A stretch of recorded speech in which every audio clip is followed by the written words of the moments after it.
हम सर रोज़ उठते हैं हुकूमत बन जाएगी, अगे नवा कट्टी कट्टा खुलिया होंदा है। ये कमिश्नर साहब कोई आम कमिश्नर नहीं है, ये पिंडी जैसे शहर के कमिश्नर हैं। 1 साल से वहाँ तयनात थे। तो अगर वाकई इनकी कोई साख मजरूह थी और जहनी मरीज थे तो ये लगे क्यों हुए थे?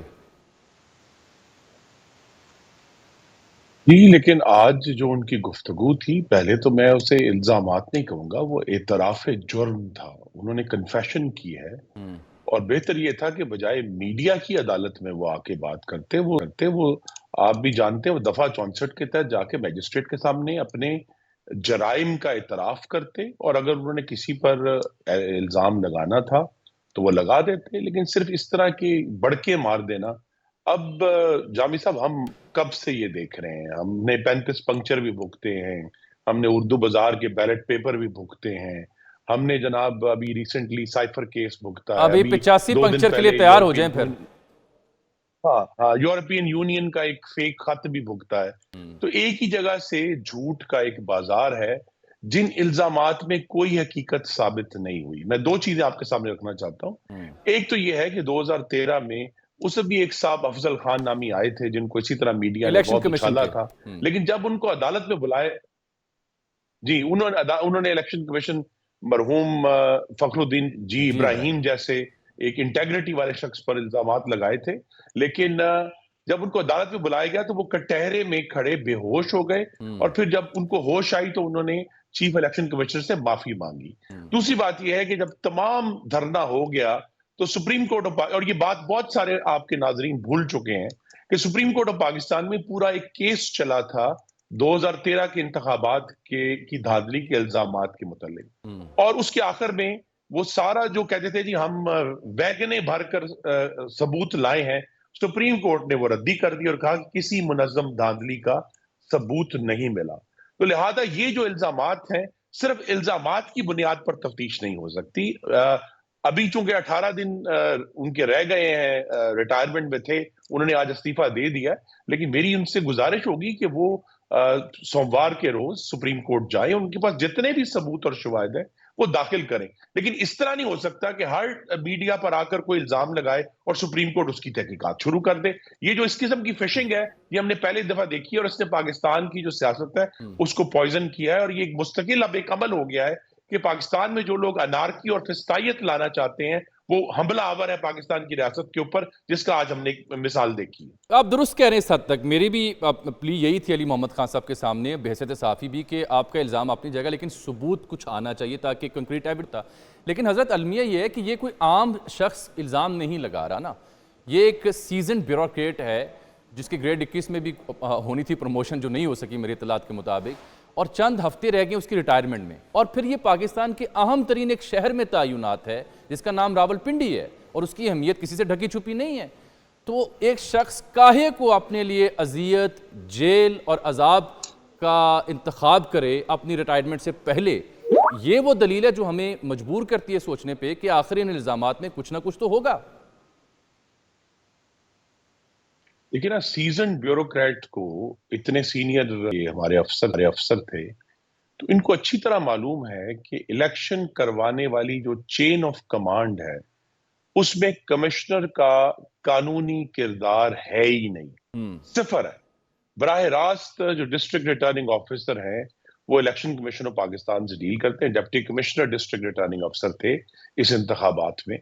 और कमिश्नर साहब ने अगर ये आज इतराफ जुर्म किया है तो उनको बताना पड़ेगा कि ना सिर्फ उन्होंने एक ऐसी जगह पर इंटरवीन किया जहां उनका कोई कानूनी हक और कानून उनको इजाजत नहीं देता था, बल्कि जो भी उन्होंने इकदाम किए और जो उन्होंने इल्जाम भी लगाए हैं, चीफ जस्टिस का नाम लिया है, चीफ इलेक्शन कमिश्नर का नाम लिया है, ये भी बड़ी संजीदा बात है कि उन्होंने इस चीज को घसीटा है सारे नाम लेकर, ताकि कम से कम उनके ऊपर जो बात है उसको हल्का किया जाए। लेकिन मैं फिर कहूंगा कि ये इल्जाम नहीं था, ये एतराफ जुर्म था और जिसकी सजा उन्हें मिलनी चाहिए। तो अगर ये एतराफ़ जुर्म है जो दलील आप दे रहे हैं, फिर तो रावलपिंडी डिवीजन के जो इंतखाबी नताइज हैं वो तो फिर खुडेलन लगते दिखाई देते हैं। अगर ये एतराफ़ जुर्म है, उन नताइज की हैसियत क्या होगी? तो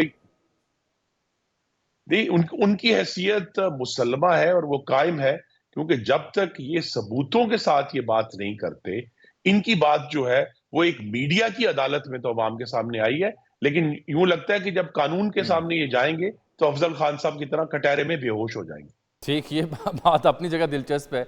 अच्छा सर, एक बड़ा नुक्ता है जो पीटीआई अपने मौक़िफ़ में बार बार उजागर, मैं तमाम लीगी रहनुमाओं से भी उठाता हूँ ये सवाल, कि वो बार बार फॉर्म 45 मुसद्दका की बात करते हैं, चाहे इस्लामाबाद में उनकी प्रेस कॉन्फ्रेंस हो इंटरनेशनल मीडिया के सामने, चाहे कोई टॉक शो हो, चाहे अभी का मामला हो। कि हर्ज ही क्या है कि नून लीग जहाँ से जीती है रावलपिंडी डिवीजन से, वो तमाम लोग जो हैं वो फॉर्म 45 मुसद्दका वो भी दिखा दें कि देखें जनाब ये फॉर्म 45 है जो पीटीआई मांग रही थी। देखिए, ये फिर वही एक मेला इल्जामात है जो पंक्चरों से शुरू हुआ है और खत्म होने में नहीं आ रहा। उन्होंने साबित करना है, अगर वो इल्जाम लगा रहे हैं कि उनके पास वो फॉर्म 45 है, दिन बाद बन जाएंगे, उसके सामने जाकर पेश करें। हमारे ऊपर क्यों? अगर एक फैसला और जो काउंट है वो रिटर्निंग अफसर ने दे दिया है और उसके ऊपर हजार किस्म के एतराजात हो सकता है, लेकिन जब एक दफा फैसला आ गया तो फिर जिसने इल्जाम लगाया है उसने साबित करना है। वो मुस्लिम लीग तो उनसे क्यों मांग रहे हैं? मुसद्दका जाके फॉर्म क्यों नहीं देते? और अभी तक आपने अगर गौर किया हो तो सोशल मीडिया पर जितने फॉर्म इन्होंने अपलोड किए हैं उनकी गालिब अक्सरियत जाली है। इससे हटके खुरम साहब, जो आपने देखा है एक शख्स ने, बल्कि मैं आपके नाजरीन ने देखा होगा, तस्वीर देखी होगी कि एक हार पैदा हुआ है जाली फॉर्म 45 का, और वो यही तरीका है।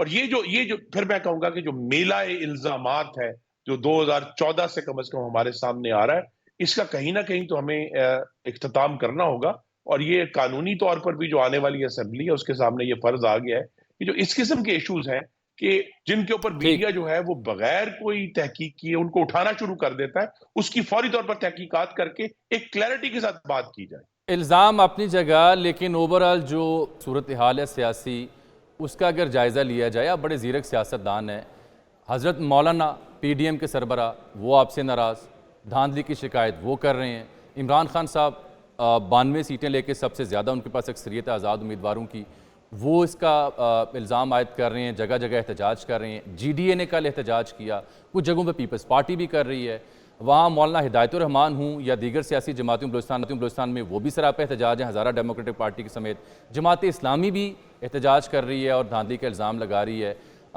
तो पाकिस्तान मुस्लिम लीग नून के अलावा हर छोटी बड़ी सियासी जमात अगर इंतखाबी नताइज के ऊपर धांधली का इल्ज़ाम लगा रही है तो तासुर तो बनेगा ना जी, कौमी सतह पर, बैनुल अक़वामी सतह पर। फिर बैनुल अक़वामी मैगज़ीन भी खबरें छापेंगे, अजब सुर्खियाँ लगाएंगे, जमहूरियत के निज़ाम के ऊपर सवालिया निशान उठाएंगे। तो ऐसे में क्या साख बचती है इन इंतखाबात की और इस सियासी निज़ाम की जो आगे बनने जा रहा है? देखिए, इसीलिए तो एक दफा सुप्रीम कोर्ट में 2013 के इंतखाबात को पूरी तरह जांचा गया था और सुप्रीम कोर्ट ने कहा कि कोई मुनज़्ज़म धांधली नहीं हुई। जिनके पास सबूत और शवाहिद हैं, हमारे पास भी कुछ हैं, वो हम सबको लेकर एक दफा जरूर सुप्रीम कोर्ट के सामने जाना चाहिए कि आप इसका कोई ट्राइब्यूनल बनाएं जिसमें सबको मौका मिले। लेकिन मैं एक बात बड़ी सराहत से कहना, ये नहीं हो सकता कि जी मौलाना कह रहे हैं कि खैबर पख्तूनख्वा में धांधली हो गई है, पीटीआई कहती है नहीं पंजाब में धांधली हुई है। ये नहीं हो सकता कि जी जिस सूबे में आप जीते हैं वहां धांधली नहीं हुई। मसलन पंजाब में अगर सबसे ज्यादा सूबाई असेंबली की निश्चितें हमें आई हैं तो हम कहते हैं यहाँ तो धांधली नहीं हुई और दूसरे सूबों में हुई है। पीपल्स पार्टी कहती है सिंध में धांधली नहीं हुई, बाकी पूरे मुल्क में हुई है। तो लिहाजा ये जो इंतखाबात हैं, ये जो हमारा सियासी माहौल है, इसमें तो सिर्फ जमातों की गुफ्तगू और एहतजाज से ये नतीजा निकालना नामुमकिन है कि इस इलेक्शन की असल सूरत हाल क्या थी। लिहाजा या तो सुप्रीम कोर्ट इसके ऊपर अपना एक्शन ले, अदरवाइज हम सब कहते जाएंगे जी मेरे सूबे में तो इंतखाब ठीक हुआ है, दूसरे में जहां मैं हारा हूं वहां इंतखाब ठीक नहीं। तो इंतखाब या तो पूरा ठीक था या पूरा खराब। यानी आप भी फिर पीटीआई की तरह सुप्रीम कोर्ट से आज खुद नोटिस लेने का मुतालबा कर रहे हैं? नहीं, मैं नहीं कर रहा जी, मैं ये मुतालबा कर रहा हूं कि हम सब एक, अब जो भी हमारे पास सबूत हैं हम लेकर जाएं। हमें तहफ़्फ़ुज़ात हैं सिंध में इंतखाब के ऊपर, हमें तहफ़्फ़ुज़ात हैं केपी में इंतखाबात के ऊपर, लेकिन हम सुप्रीम कोर्ट में जाएं और सुप्रीम कोर्ट उन सबूतों की बुनियाद पर पहले एक प्रिलिमिनरी फाइंडिंग दे, जिस तरह पूरी दुनिया में होता है, जिसको इंक्वेस्ट कहते हैं, कि वो प्रिलिमिनरी फाइंडिंग दे कि जनाब इन सबूतों में इतनी जान है कि इसकी फुल स्केल इन्वेस्टिगेशन की जाए। अगर नहीं है तो उसी स्टेज पे इसको खत्म कर दिया जाए। ये मेला इल्जामात अब बंद होना चाहिए।